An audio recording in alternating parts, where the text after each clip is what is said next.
What's up, everybody? What's going on? What's good? That's right, the Boxing Source here with the Midweek Report, October 11th, 2023.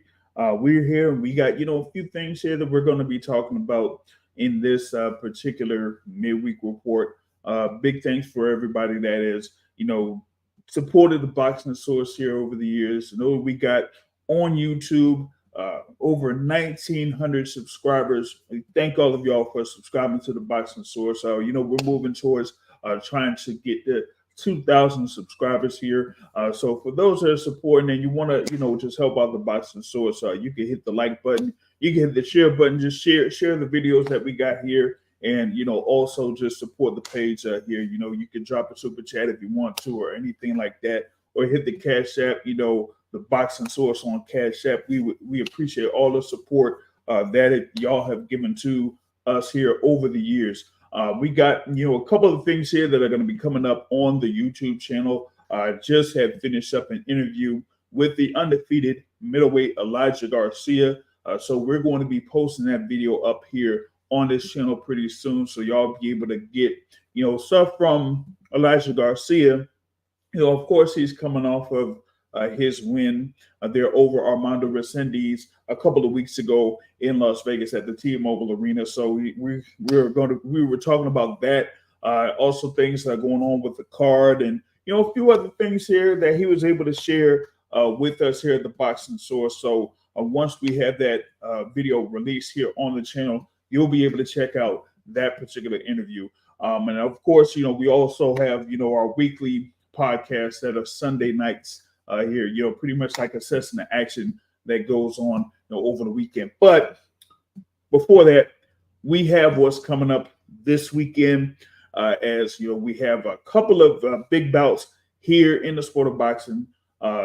One world title fight, pretty much world title fight, and another that is a world title unification bout. The first things first, you have the bout that's going to be in Australia between Tszyu and Brian Mendoza, and this is going to be for the WBO Super Welterweight Championship.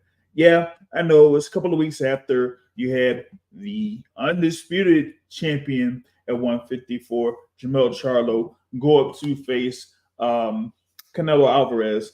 But then, after that particular bout took place, the WBO took it upon themselves to strip Jermell Charlo of that title.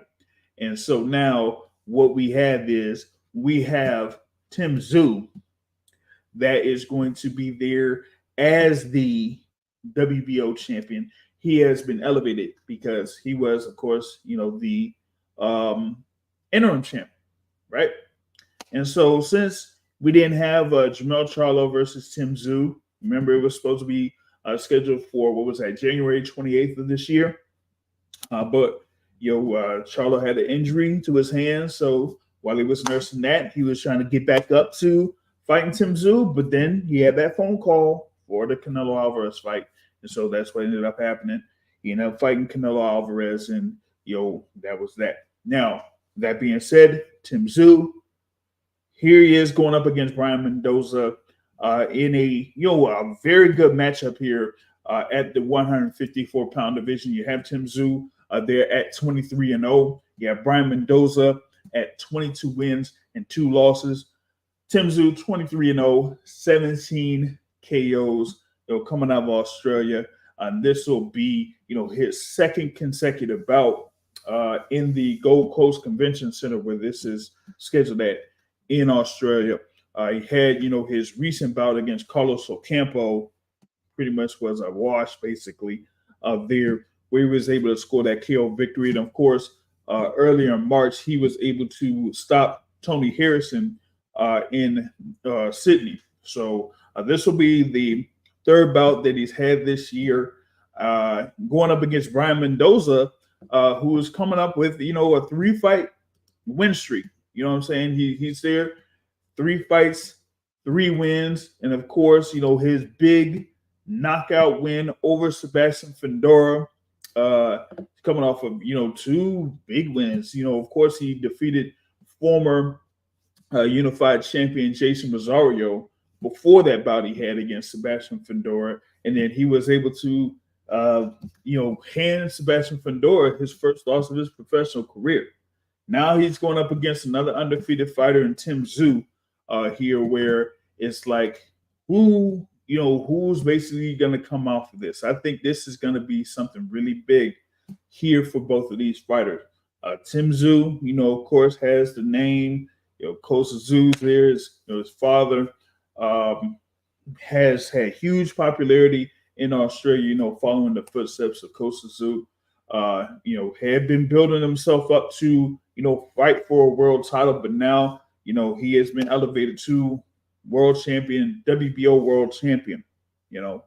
And now he gets to at least have a defense of that title against Brian Mendoza. Brian Mendoza, like I said, there with 22 wins, 16 of those wins by way of knockout. And of course, I say with that knockout of the year candidate over Sebastian Fundora a few months back. So you got these two competitors there. I'd say they're around the of course the top 5 or so, maybe. I mean, you probably put Tszyu there within the top 2 or 3, maybe. There in the 154-pound division. Brian Mendoza, with his wins over Jason Rosario and Sebastian Fundora, he could, make a case for being a top 5 fighter there at 154 pounds. But, you have, Mendoza coming in there at 5'10" with a 70-inch reach. And you have Tszyu at 5'8.5" with a 72-inch reach. So you're going to have Tszyu with a little bit of a reach advantage there in this particular bout. And we kind of has a style where he comes forward, kind of like approaches his fighter, and then, just makes the most out of a lot of the punches that he throws. You know what I'm saying? But, here against someone like Brian Mendoza, you really got to be careful what's coming back to you. With Ocampo, you didn't really have to worry about that.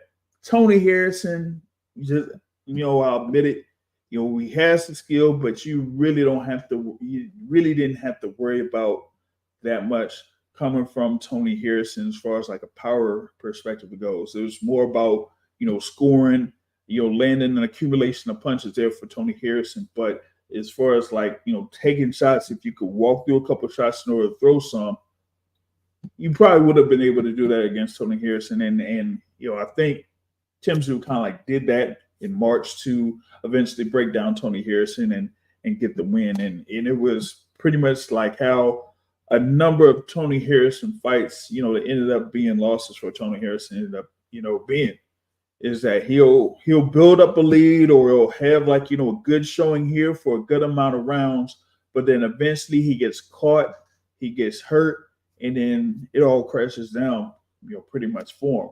You know what I'm saying? Now, the thing with Tony Harrison too, he kind of like had his comments about his fight against Tszyu. I think that was with Pro Box TV. He had an interview under Pro Box TV. I think it was last week. So he was able to say a lot in reference to Tszyu, and kind of gave a lot of credit towards Tszyu there for their fight that they had in March. But here with Tszyu going up against Brian Mendoza, I think that's going to be a really dangerous first few rounds or so for Tszyu going in this fight, while he makes a defense of that WBO Super Welterweight Championship. Now, like I said, I mean, Brian Mendoza is a guy that is a rugged fighter, real come forward and could also bang with the best of them, man. He did have wins, like I said, over Sebastian Fundora and Jason Rosario.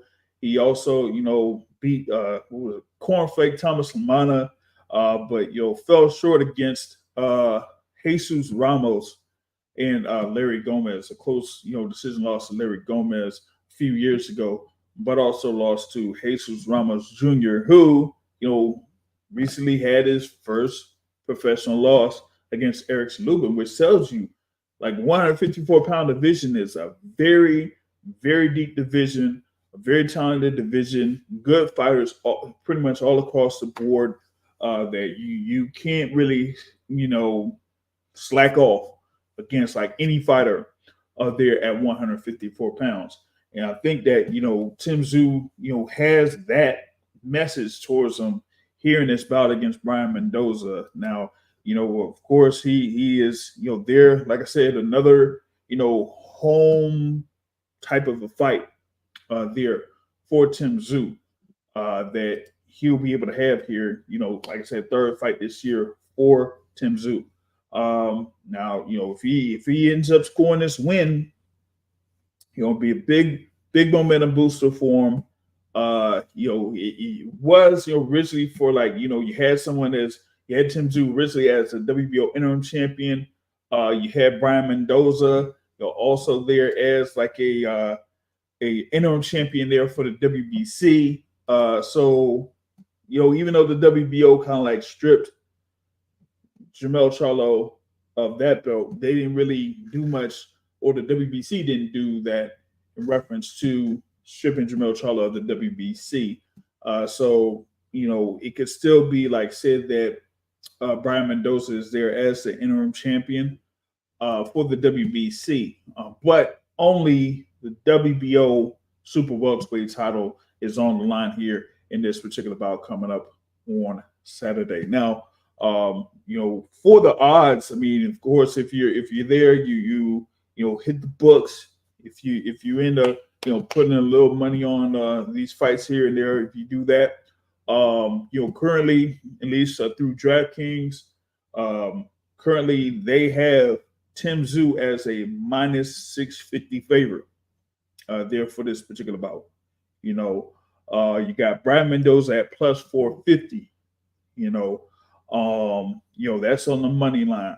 Now, they lean towards Tim Tszyu by KO minus 165 for as far as like the winning method, minus 165. On the flip side, for Brian Mendoza by KO, it's plus 800. Okay. A draw is at plus 1800 there. This is through DraftKings. So if you're looking at, trying to get, a couple parlays going, or pretty much like a 3-pick parlay for this particular fight, you could, mix things up or mix things around there a little bit.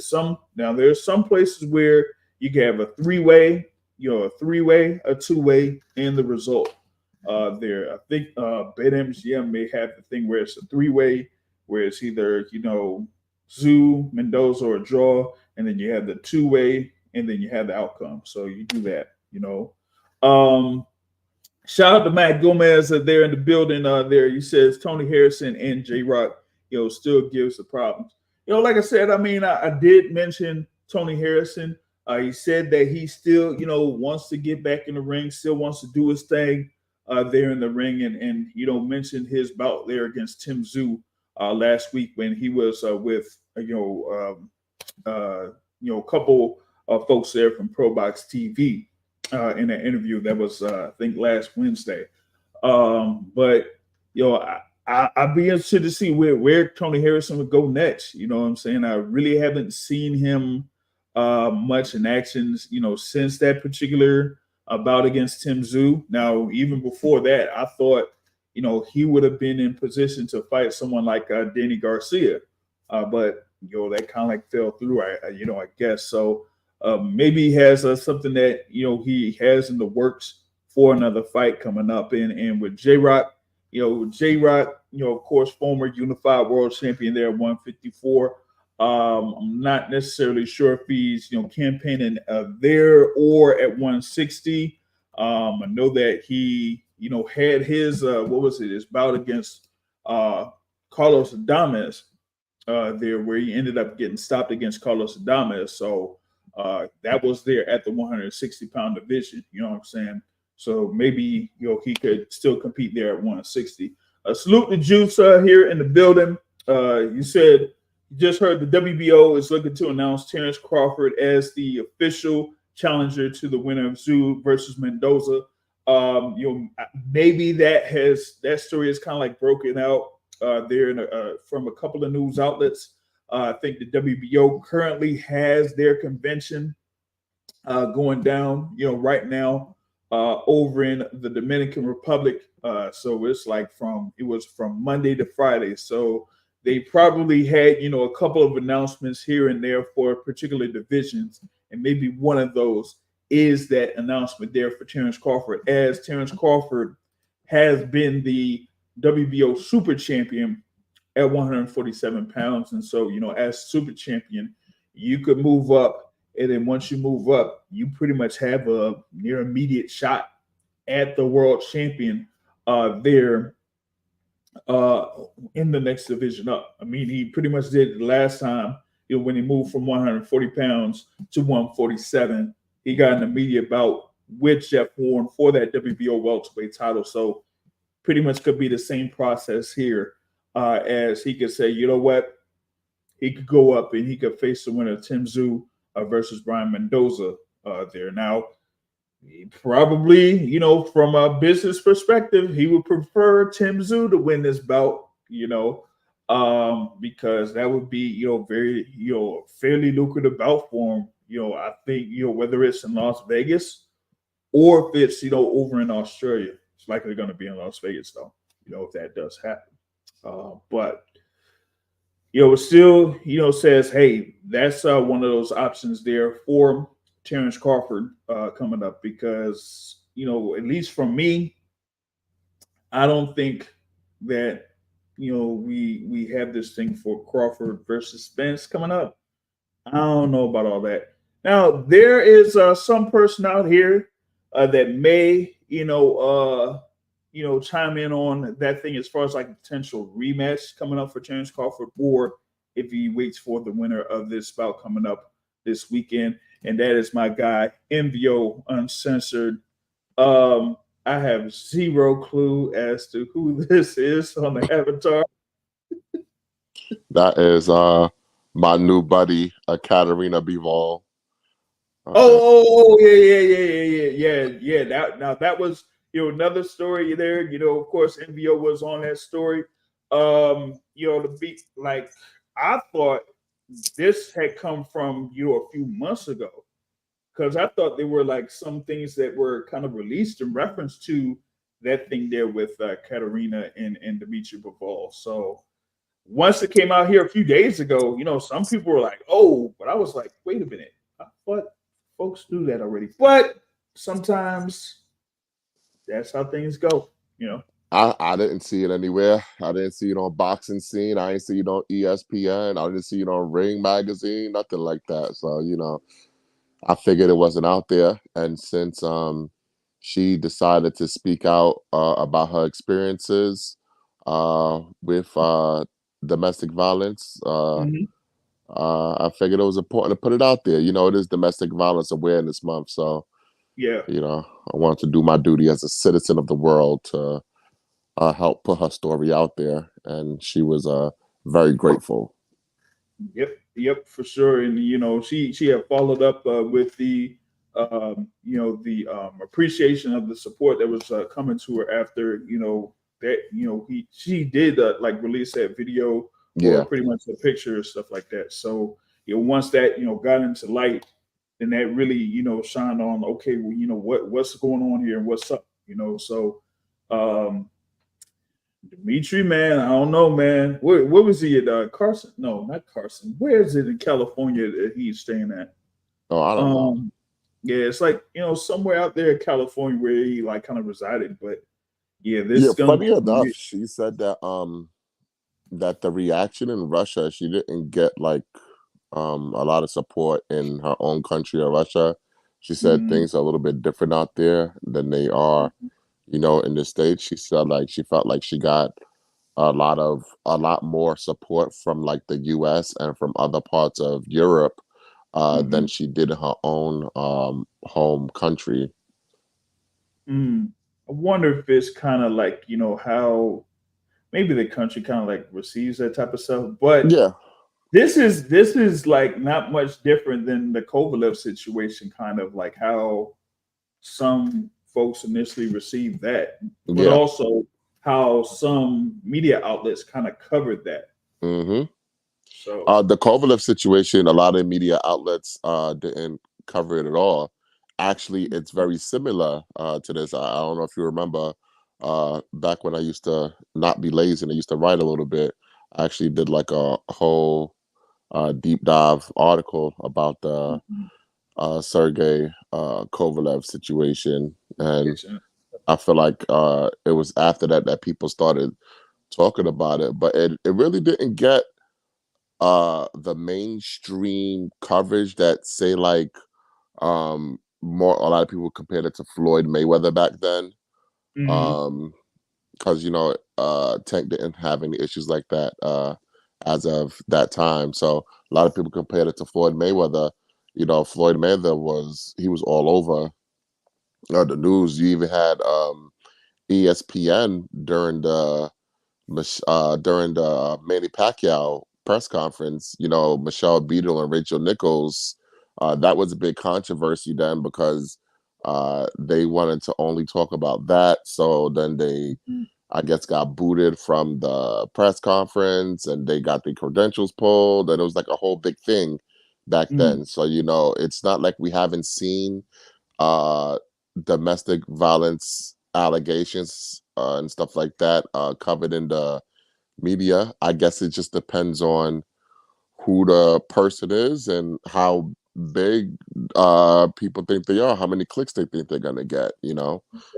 A person like Floyd Mayweather is gonna drive traffic, but I guess a person like Dimitri Bivol, they don't feel like is worth covering. What I was really disappointed in was Eddie Hearn, who basically serves as Dimitri Bivol's promoter. This is a guy who uh, has an opinion on everything and on everybody, even when it's not his business. And then he came out and said, "Oh, well, this is personal, so I'm not going to get into it." Well, since when do you care about that? You're in everyone's business. It's what you do. But when it's a fighter that you can potentially make money off of, all of a sudden you were, oh, well, all I know is that I'm trying to get him a fight for December or January. Well, all right then. Well, I don't really want to hear anything from you anymore then.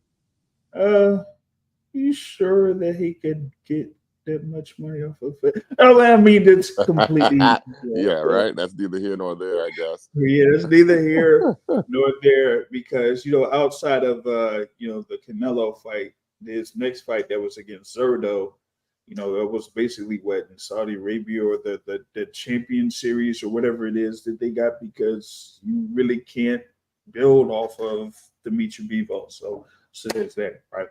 But yeah, I got you on here. I'm talking about the upcoming fight here with Tszyu and Brian Mendoza. Now it's for the WBO super welterweight title. Tszyu got the belt.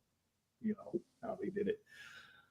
But I think that this is a pretty good bout. I think Tszyu does have to be a little bit cautious with Mendoza. Mendoza, like I said, what is it, 22 wins and 16 wins by way of knockout. Like I said, has a knockout of the year candidate over Sebastian Fundora earlier this year. When this is about with two guys that could be probably floating around the top five at 154 right now. Yeah.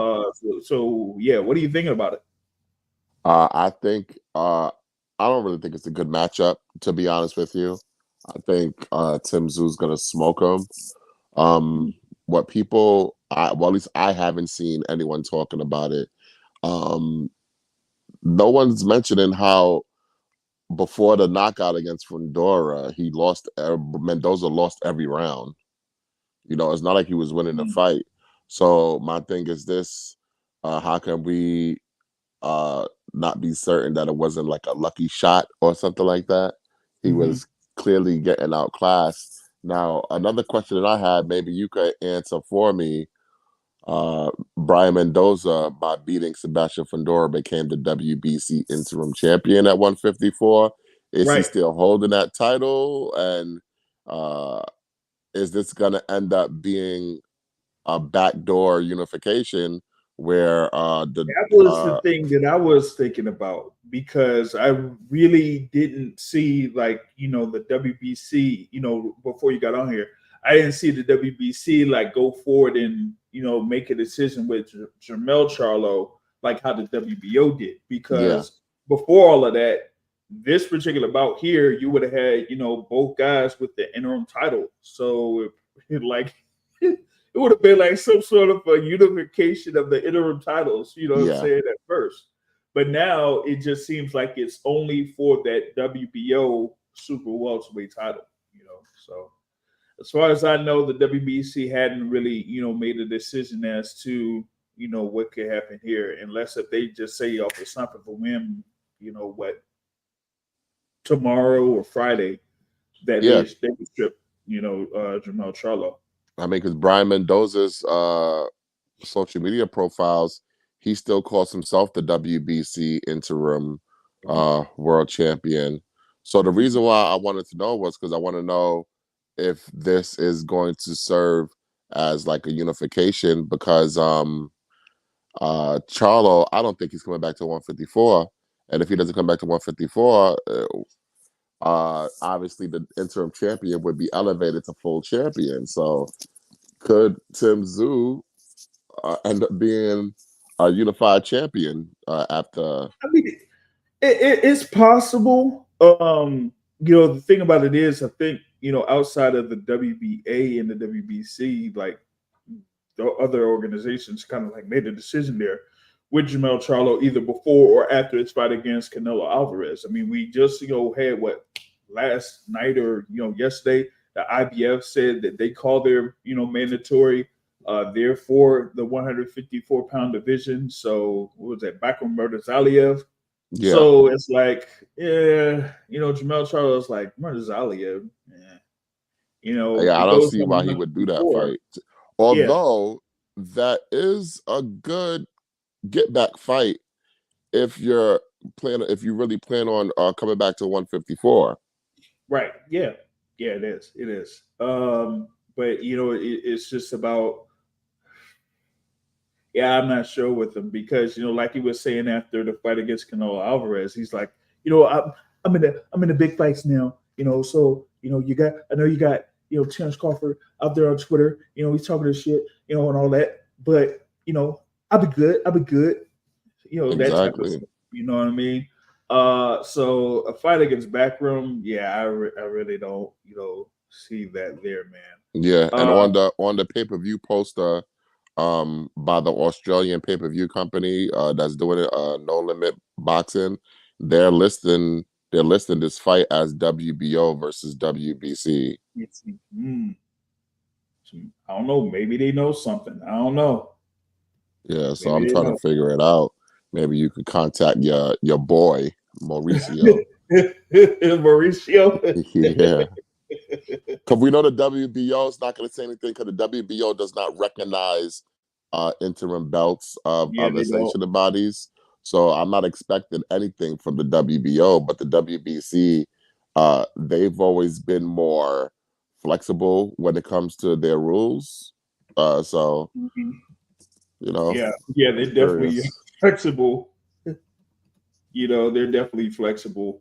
But as of right now, we don't necessarily know all too much about what's going to go on with that particular situation with that WBC title there at 154 pounds.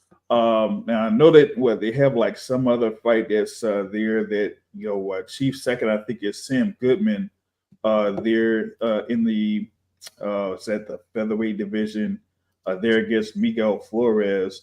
But mate, Sam Goodman is supposed to be there at 122. So I guess they just added him in just to be part of that. So so that's the thing about it, because I know that Sam Goodman had his win over Ray Salim earlier this year.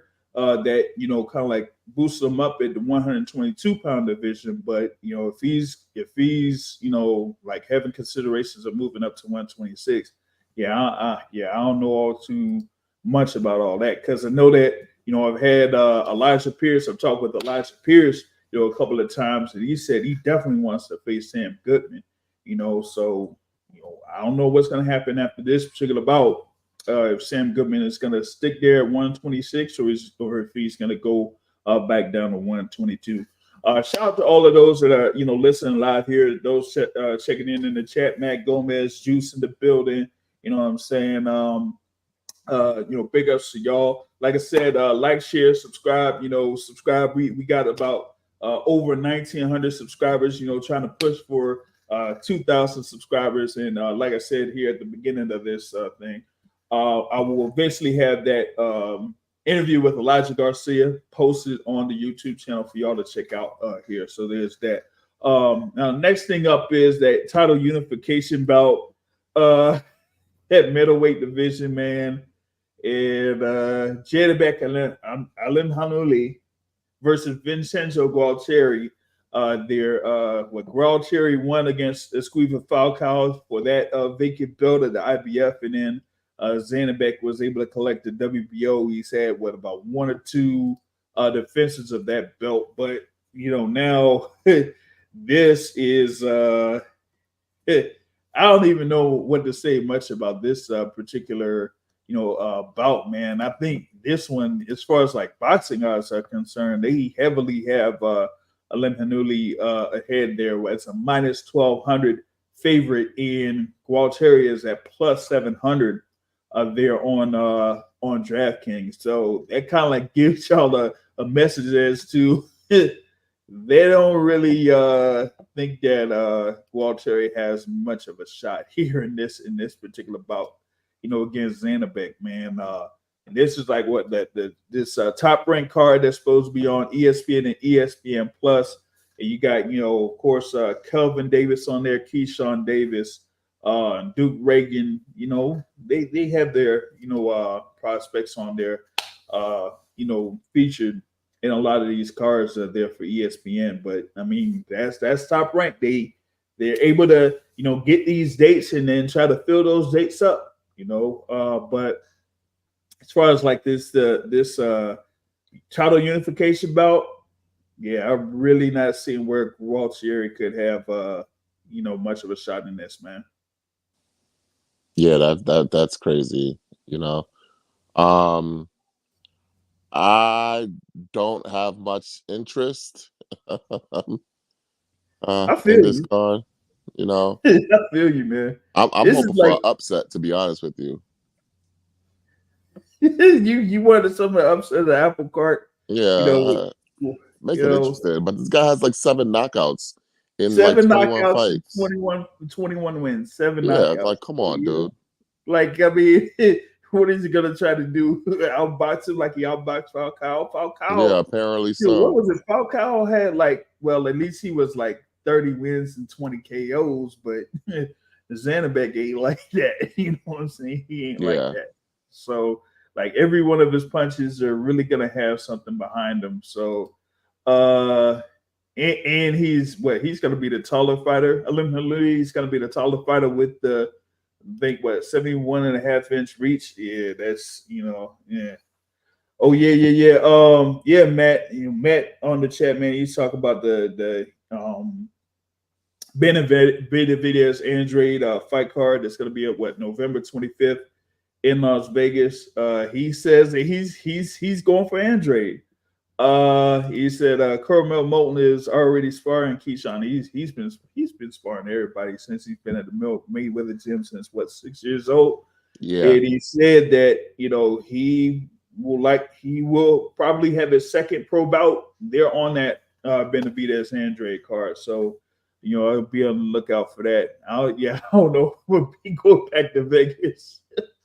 Like, at least not that soon, man. So I'll hit the thing up on the pay-per-view tip or whatever it is there, man. But that Janibek Gualtieri thing, man, at plus 700 for Gualtieri. Yeah, I don't know, man. Good luck for trying to pull something out on that, man.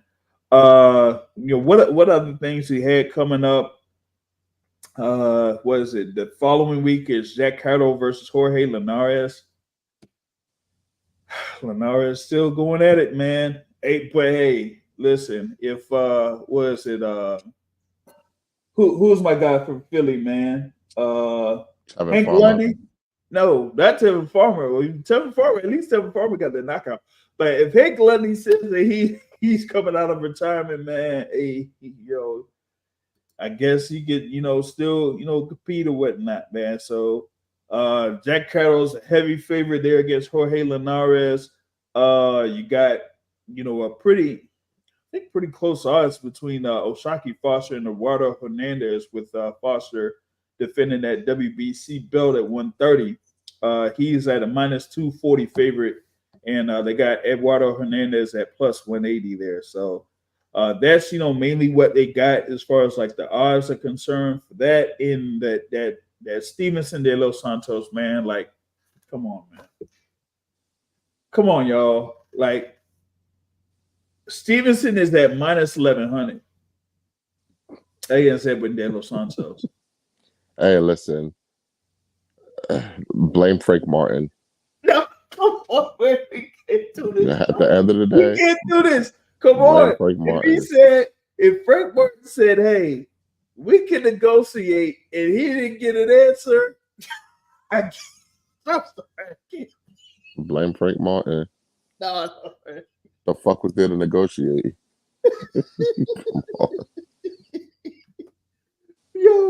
But we got this thing here. Now we got Shakur Stevenson versus Edwin De Los Santos at the T-Mobile Arena on Thursday, November 16th. And I already said, Stevenson right now is at minus 1100. Shoot. They even got the thing there, co-feature about Emmanuel Navarrete versus Rosa Conceição. And Navarrete is a minus 1100 favorite. Oh, man. Oh, this. Boy, that's gonna be something there, man. That is gonna be something there. But since I went through all that, like I said, that's for entertainment purposes only. Y'all know the whole little disclaimer about betting. That is what that is. But now I will go through here the new Boxing Source pound for pound top 10. All right. Oh, let's hear this. All right, here we go. Now it's been a minute. It's been a minute. Since we really had a shakeup of it. Of course, with what happened on July, pretty much in 2 fights in July, they really shook up the top 5 of the pound for pound rankings. So, you do have what's there at the top, but we're going by what we had here, and so we're going to start off with number 10. Now, at number 10, we got somebody that was been in the pound for pound rankings, but it's been in the bottom half of the pound for pound rankings for a good little bit, and kind of like is still there. One guy that Envio despises because of the actions of a couple of particular referees. And so at number 10 right now is the WBC heavyweight champion Tyson Luke Fury. So he's there, of course, 33-0-1, 24 KOs. He is there as one heavyweight that's in the top 10 pound for pound. Now, number 9, also, been there around the bottom half of the pound for pound rankings. Still there. Just mentioned him. Multi-division world champion. And, it's kind of, guess this is going to be for a belt when he fights for it. And that's Shakur Stevenson, undefeated 20-0, 10 KOs. He was, there at number 8. Now he's down to number 9. Okay. Now, number 8, one fighter or one of a couple of fighters that has kind of dropped down fairly significantly in the pound for pound rankings. And that is the former unified welterweight champion, Errol Spence Jr. He's there at number 8, 28-1 now with 22 KOs. And then at number 7, there's another fighter that has dropped down significantly in the ratings, kind of. Was there around the top 5. Now is at the bottom 5. And that is the former undisputed champion there at super welterweight, Jermell Charlo. Of course, with his loss to Canelo Alvarez, he is down to number 7. Now, at number 6, another guy that's been around there in the bottom 5 of the pound for pound rankings for the boxing source. There as your world champion eventually became undisputed at lightweight. Now is competing at super lightweight with his fight against Regis Prograis in December. That is Devin the Dream Haney at 30-0, 15 KOs. Now, that means, and now at number 5, we had some fighters go down in the rankings, so that means we had other fighters come up. And Haney moved up a little bit, and this fighter moved up a little bit. He's had 2 fights already in 2023. We thought we would have one more fight in 2023, but he said that his next fight will be at the top part of 2024. And that is Gervonta Tank Davis. Let's Tank go. Davis there at number 5, 29-0 with 27 wins by way of knockout. Now, at number 4 in the pound for pound rankings, I didn't really have him, kind of like around the top 10 or something like that. But I mean, this one will kind of, have some people a little bit upset, so to speak, because he's kind of like a new entry in the top 10. But I mean, we got to put him in there for what he's done, multiple divisions.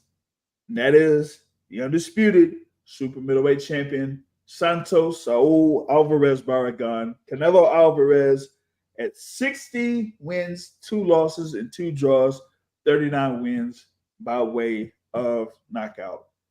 That leaves the top 3. And really, top 3 hadn't really changed from the last time we had the pound for pound ranking after the fights in July. So it's just, number 3 there, Alexander Usyk, unified champion at heavyweight. Number 2, Naoya Inoue, that is a unified champion currently at super bantamweight. Is going to be eventually fighting for the undisputed title at super bantamweight. And at number 1 is the current undisputed welterweight champion, Terrence Crawford.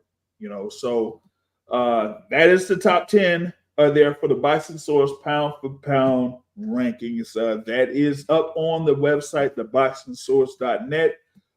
Y'all could criticize or say who's supposed to be in, who's supposed to be out. Yes, I will. Yes, absolutely. Okay, so you go ahead with that, and then I'm a bring up a couple of fighters that are kind of mentioned in pound for pound rankings here and there. So go ahead. Okay, I have a couple questions. Okay. Where's Sonny Edwards? Sonny Edwards. I'm not saying he belongs there. I'm just asking, like, how close is he to your pound for pound? He might be there around 13 to 16. But here's the thing, though, right? He may be there around 13 to 16, but I also had the thing with Ben Rodriguez also around that 11 to 15 range. So that upcoming fight, that could really be a good, consideration for that winner to be considered among the top 10 before the end of the year. How about Juan Francisco Estrada? He's just outside because he was at number 10. Now with the addition of Canelo coming in, he's just like outside. So he's like there around 11. And what about Kenshiro? He's got to be there around 12 or 13. Kenshiro Taraji, he's definitely around there at 12 or 13. Okay. So why did Errol Spence stay in your top 10?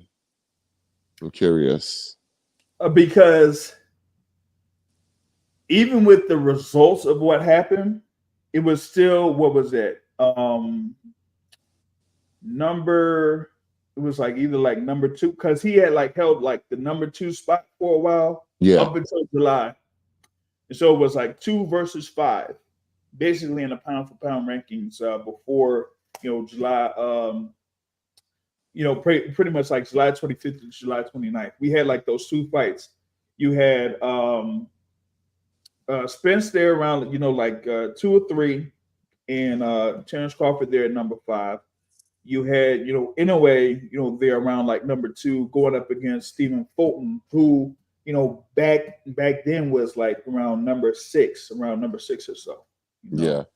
So once you had those 2 fights kind of like, go forward, like I had taken out Stephen Fulton.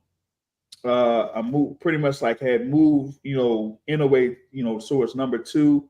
And then of course you had the thing there with Terrence Crawford, and then him being at number 1 at that time because, well, at least Alexander Usyk didn't have his fight against Daniel Dubois yet, and it was pretty much against Daniel Dubois. So I'm like, you had 2 guys that won fights against ranked guys within that pound for pound top 10.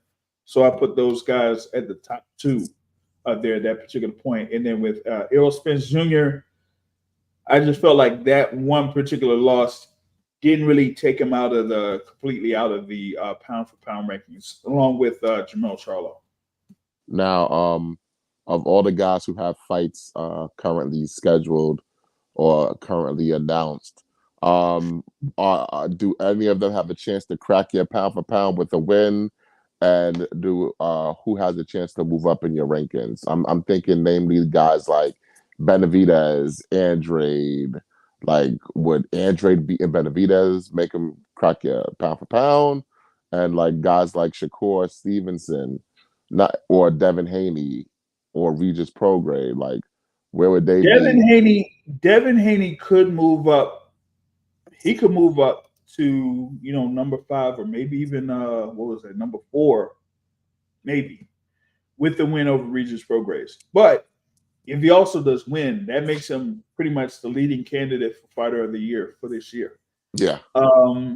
And what was the other one? Oh, Benavidez versus Andrade. Yeah, because a lot of people always felt like Andrade's skills are pound for pound. His resume obviously didn't dictate that. When a win over Benavidez validate people's eye tests and basically catapult him in like a top 10 pound for pound fighter. No, if that is the case, that would be a huge jump because as of right now, I don't have him in the top 15. I mean, I'm just being straight up because look at the fighters that we've already mentioned. No, I understand. Right? Taraji, Bam, you said Sonny Edwards, Juan Francisco Estrada, who is just in the top 10. So that's pretty much like 4 fighters right there. So yeah, that would kind of like be tough to try to crack that top 10, but a win over David Benavidez would be very impressive there to kind of like put that under consideration. Okay. I what about Shakur? Does his fight have any bearing on pound for pound movement, or Garcia is not good enough to even? I don't think the thing with De Los Santos would really like affect him that much here in this particular sense. Like if he faced like a Frank Martin or somebody like that, then but like Frank Martin, De Los Santos to me, like I said this multiple times, and personally, like even with the fight, that he had on July 9th, over in Atlantic City. Like that was like my first time like seeing him live, and at that particular instance, like I was looking to see what is it from him that would make him impressive, would make him a viable contender there in the lightweight division, and I really didn't see it. I mean, he like clearly outboxed his opponent there, but like it wasn't something to the point where he says, what, let me see if I could go ahead and stop this guy. Didn't really see that out of Edwin De Los Santos. So that's why, that's why you see Shakur Stevenson, that's a minus 1100. Come on, yo. This is like Edwin De Los Santos is 16-1. He has 14 KOs, 16-1. But against Shakur Stevenson is a minus 1100 favorite. That should tell y'all something. You know, it either tells us that De Los Santos really sucks, or Shakur is really, really good, or a combination of both. Or a combination of both. We will see. We will see on Thursday, November 16th. We'll see on that one. But yeah, as of right now, like with Stevenson, I like with this recent string of fights that he's had, really doesn't put him up there to where he has an opportunity to gain or move up in the rankings. So we have that. I mean, and if you look at who you have like immediately in front of him, I mean Errol Spence. I mean, maybe because Spence probably won't have another fight this year. Same goes with Jamel. But the thing about it is like, I'm sorry, man. It's Edwin De Los Santos, man. Like,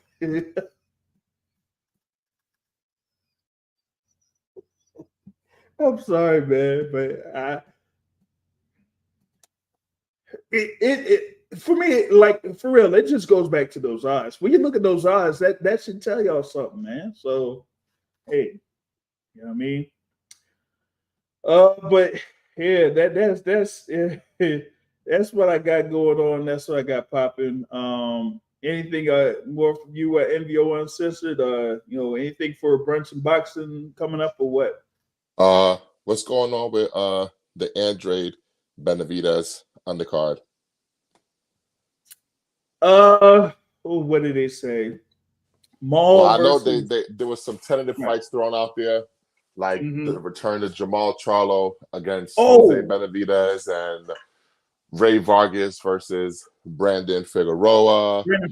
Now that one, I was thinking like that one looks like it's potentially because I mean you posted it on one of the Facebook groups in reference to that, and I kind of like mentioned like, whoa, so they're gonna have that WBC featherweight title being put on that card? Yeah, they were saying that either then or December 9th, but I don't see how that's going to be December 9th if you have Floyd at like Dan Rayfield says going. Now, the reason why I asked you about the undercard is because I'm a little concerned about Jamal Charlo.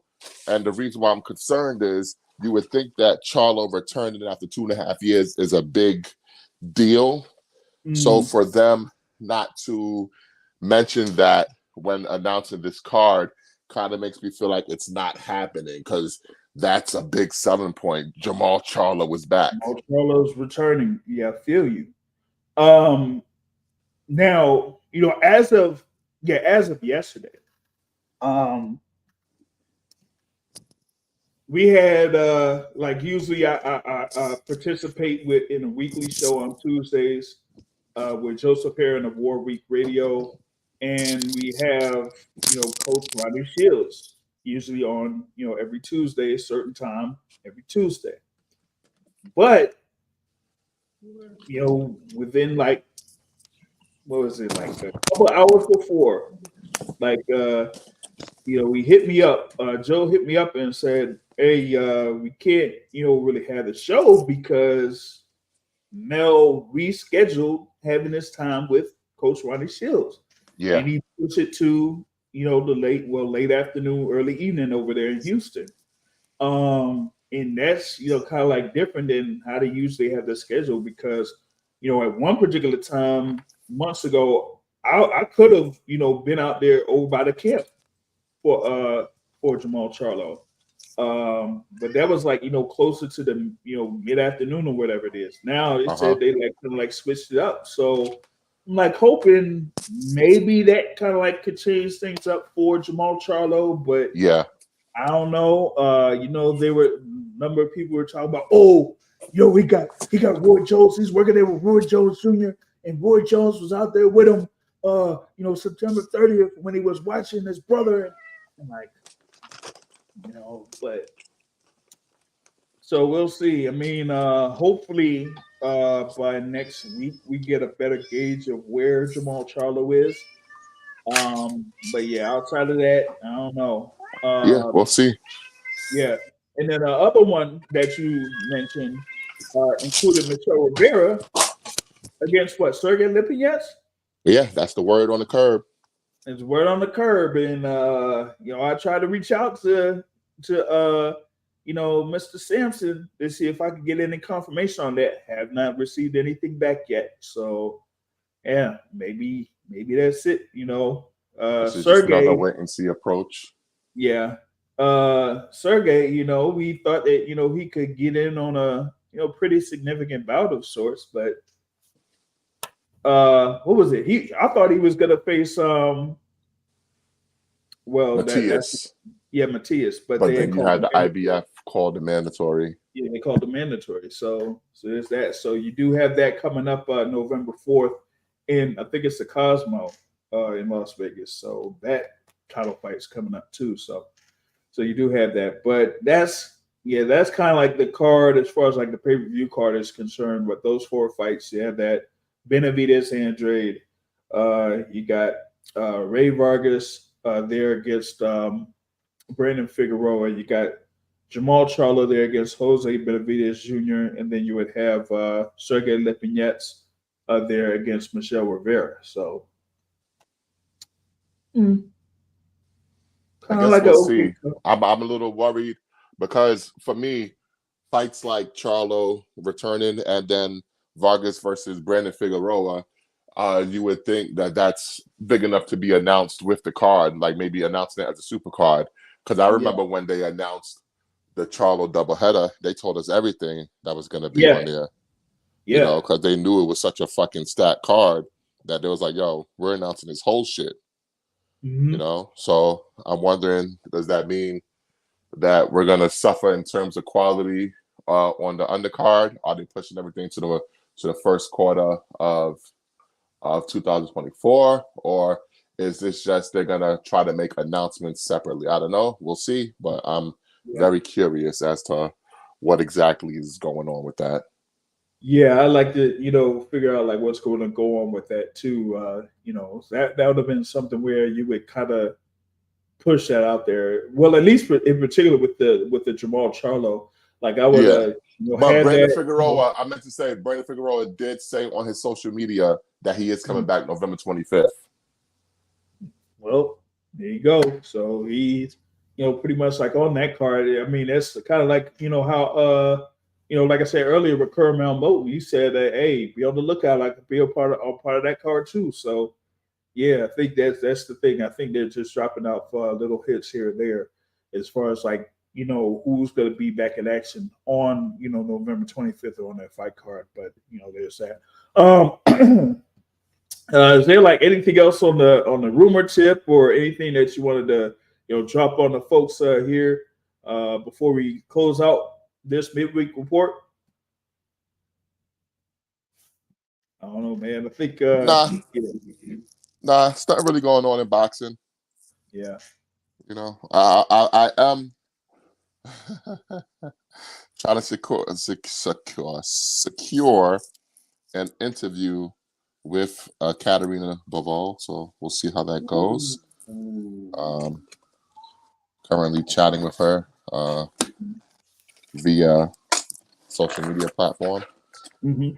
So we'll see what happens with that. I hope I can, but we'll see. Yeah, definitely open you could secure that interview there. That would definitely be a big one here. Of course, given the current news cycle of what what's happening there with Katerina there along with Dimitri. So definitely see if you could secure that on there. But like I said, y'all go ahead. Y'all follow MVO on Twitter. No, don't follow me. Please don't follow me. You're gonna be greatly disappointed. Do not follow me. Okay, don't follow me. Okay. Well, at the very least, y'all could follow Brunch and Boxing on Yes, Twitter. yes. Follow Brunch Boxing. Don't follow me. Hold on. Since I got you on here, that list, man. That The list. handsome boxers list. Come on, man. Come on. That was a great list. I was very proud of that list. Woo! That list, listen, it got a lot of views. Oh my God. Okay. Yeah. It got a lot of views. Okay. I listen, I want to know from you, who did you think I left off the list? That's what I want to know. Who did I put on that list that you think don't deserve, and who do you think I left off the list? I don't know, because I completely forgot the list. Oh, well, all right. Well, since you forgot the list, I do have the list handy. Oh, because God. I had a feeling this would come up. Okay, I'm always prepared.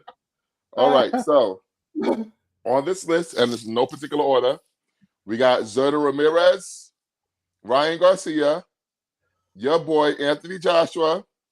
We got Gerard Boots Ennis, Sergio Martinez, Brendan Figueroa, Tony Yoka, Josh Taylor, Giovanni Cabrera, Caleb Plant, and Joe Cordina. He got the heartbreaker on there. Yeah. He's the heartbreaker for a reason. You know what? I'm gonna come up with another list, man. We gotta say this. Yo. Hey, listen, man. Listen. The ladies love the list, okay? Well, at least you get a certain audience with that list. You know what I'm saying? At least you're able to pull a certain audience with that list. But yeah, I'm gonna have to. We gotta get Alicia Baumgartner. Oh, who's the girl out there that Eddie Hearn was messing with? Are you talking about Sky Nicholson? Yeah, Sky Nicholson. Okay. Yeah, Sky Nicholson on there. Okay. Don't forget my girl, the Russian Hurricane, Maria Chechny. Yeah, I love her. Okay. And low key, I told you Katie Taylor was a hiding person. Oh no! Come on, I see her up front. Come on, man. Come on. Oh man, who else? Maybe I should have put her on my handsome boxers list. Oh no! Don't do that. Don't do that. You got Sinead Estrada. No, overrated. Overrated. Listen, if she was that good looking, she could have did a lot better than Chris Mannix. I tell you that. Got a point there. Got a point. Oh man, yeah, I'm gonna come up with that list. All right, before the end of tonight. I don't know. Should I put it on the Boxing Source page? Yeah, I should put it on the Boxing Source Twitter page. We're gonna have the 10 finest female boxers in no particular order. Okay. We're gonna come up with it as a response, man. We gotta clean up this single boxing Twitter. Oh man, yo! With that being said, man, that's the close of the midweek report. Big ups to NVO and Simpson for joining us here for the midweek report. Like I said before, man, chopped it up with Elijah Garcia. That video will be going up on the channel here real soon, so I'll be able to check that out. But till next time, y'all. Like I said, once again, thanks for joining in for the midweek report. And until next time, I'm out. Peace, y'all.